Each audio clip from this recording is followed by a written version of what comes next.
One of the things that surprised people is that he came out for the nomination 2.5 years before the primaries.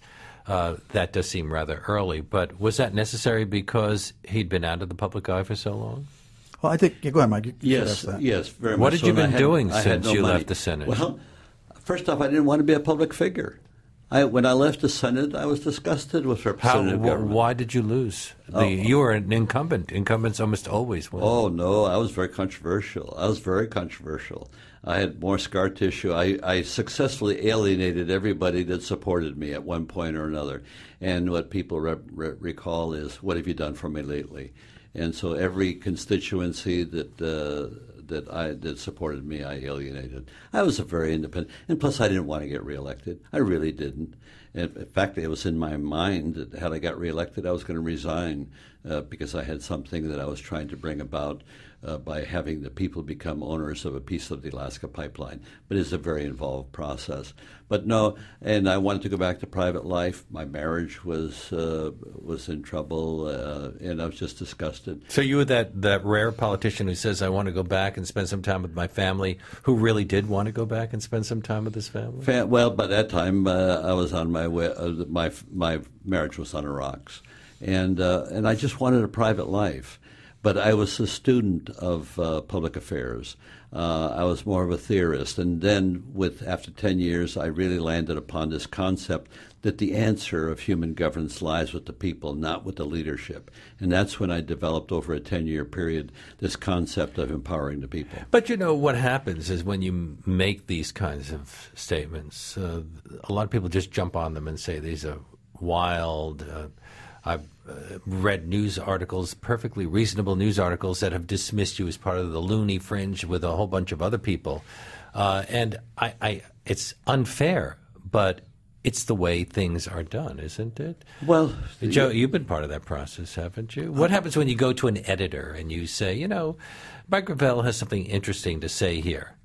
I got that piece in the Globe simply because of Mike's performance at the debate that night, and the editor who used to be the foreign editor of the Globe but then took over the campaign editor job said that his son said, I like Mike Gravel, and that's why he ran the piece.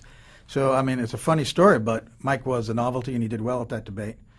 But, of course, he was a long shot, and he got a long piece in the Times as well.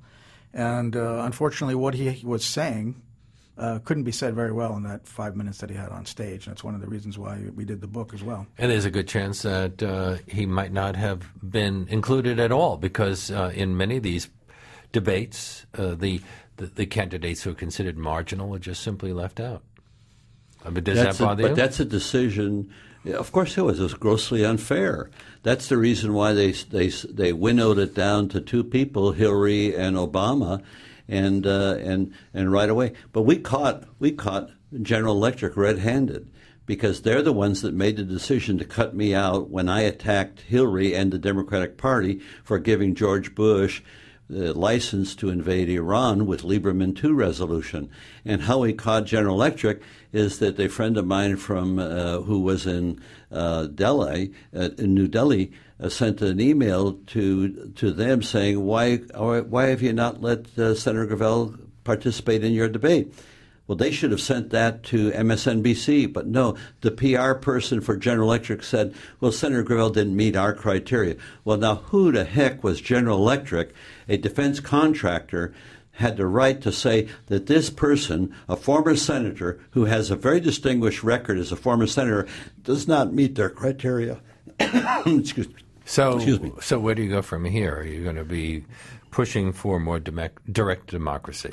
Oh, I will spend the rest of my life. But secondly, I am in the process of negotiating a syndicated program, a video program, TV program, that will be shown around the world. It will be called Global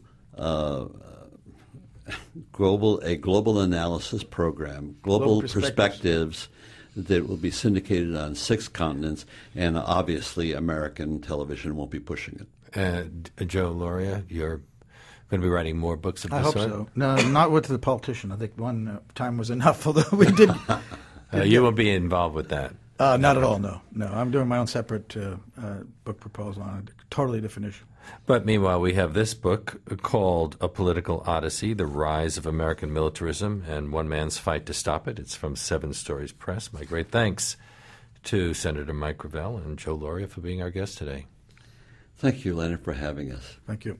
Thanks for listening to WNYC On Demand. Please check out the other programs at wnyc.org or on iTunes. This is a free service made available by our listeners. Become a member of WNYC today.